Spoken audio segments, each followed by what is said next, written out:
Indian oil corporation வந்து commercial cylinders இனிமேல் நாங்கள் டிஸ்ட்ரிபியூட் பண்ண போகிறதில்ல, டெலிவரி எதுவுமே பண்ண போகிறதில்ல, வீட்டு உபயோகத்திற்கு யூஸ் பண்ணக்கூடிய சிலிண்டர்ஸ் மட்டுமே தான் நாங்கள் இன்னைக்கு கொடுக்க போகிறோம் அப்படின்னு சொல்லியிருக்காங்க.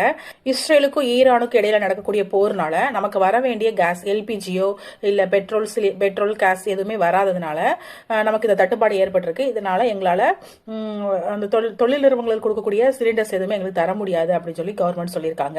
ஸோ அப்புறம் என்ன, நமக்கு கிடைச்சிரும் இல்லையா, நம்ம வீட்டுக்கு சிலிண்டர் கிடைச்சிரும், அதனால எந்த பிரச்சனை இல்லை அப்படின்னு சொல்லி நம்ம நினைக்க முடியாது.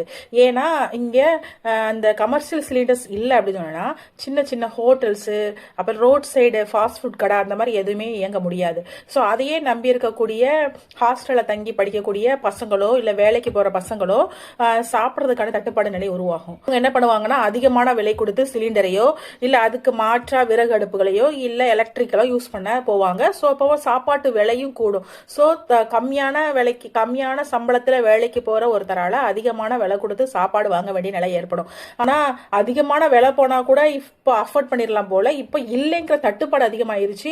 இன்னைக்கு பாத்தீங்கன்னா பெங்களூர்ல வந்து இருக்கிற எல்லா ஹோட்டல்ஸுமே மூடிட்டாங்க. இன்னும் 2-3 டேஸ் தான் சென்னையிலேயே இதே நிலைமை வந்துடும். அப்படிங்கும் போது காலேஜுக்கோ இல்லை ஆஃபீஸ்க்கு போற பசங்களுக்கு சாப்பாட்டுக்கு ஒரு பிரச்சனை வர்றதுக்கான வாய்ப்பு ரொம்ப ரொம்ப அதிகமா இருக்கு. தூங்கா நகரம் சொல்லக்கூடிய மதுரையில பாத்தீங்கன்னா இன்னைக்கு மேக்சிமம் பாதி ஹோட்டல்ஸ் வந்து மூடிட்டேன்னு சொல்றாங்க. சில ஹோட்டல்ஸ்ல வந்து எப்படி கொடுத்துருக்காங்கன்னா மினிமம் மீல்ஸ் தான் கொடுத்துருக்காங்க.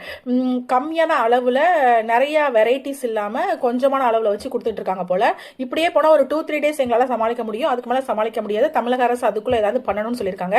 தமிழ்நாடு கவர்மெண்ட் கிட்ட இந்த கேஸ் இதுக்கான ப்ராசஸ் எதுவுமே தமிழ்நாடு கவர்மெண்ட் கிட்ட கிடையாது, ஸ்டேட் கவர்மெண்ட் தான் பண்ணணும். ஸ்டேட் கவர்மெண்ட் வந்து வெளிநாடுகள்ல இருந்து இறக்குமதி அதிகரிச்சு இங்க வந்து எல்லாத்துக்கும் டிஸ்ட்ரிபியூட் பண்ணணும். அப்படியே வெளிநாடுகள்ல இருந்து அதிகமா இறக்குமதி பண்ணா கூட இப்ப தட்டுப்பாடு நிலைமை அதிகமா இருந்துச்சுன்னா ஸ்டேட் கவர்மெண்ட் நமக்கா தருவாங்க?